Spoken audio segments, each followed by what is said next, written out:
everyone, we are going to do some dead bugs with some leg slides.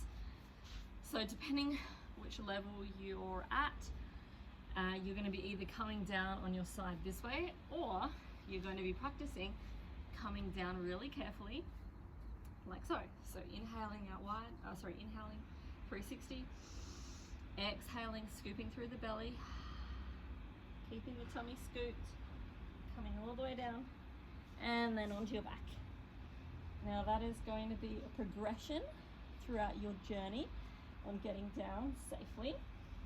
Now coming into a dead bug, instead of lifting like so, we are adding a progression. So inhale 360, on the exhale, either knitting the ribs for a wide rib cage, or holding them out wide for a narrow, and then on the exhale, instead of lifting the knee, you're going to slide the leg out, come back in, and then take your inhale.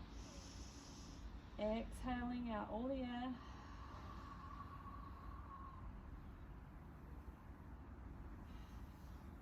And then inhale.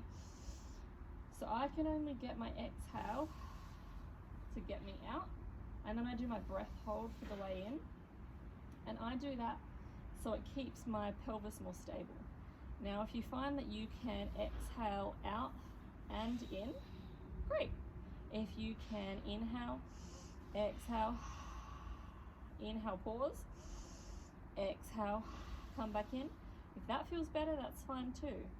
But the more unstable you are in your pelvis, the more a breath hold is going to assist you with the stability.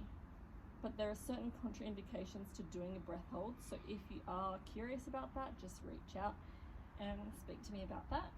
Okay, so I'll show you again. 360 inhale. Exhaling, engaging for your rib angle.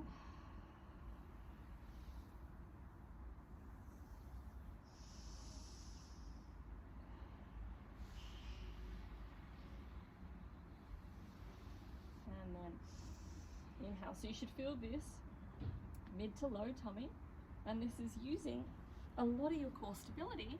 And this is a nice way to challenge doing a dead bug without lifting both of the knees up. It's just a nice safe way to keep challenging the tummy without putting excess strain on your diastasis. And so I'm going to keep on giving progressions and just keep updated with which one you're ready for.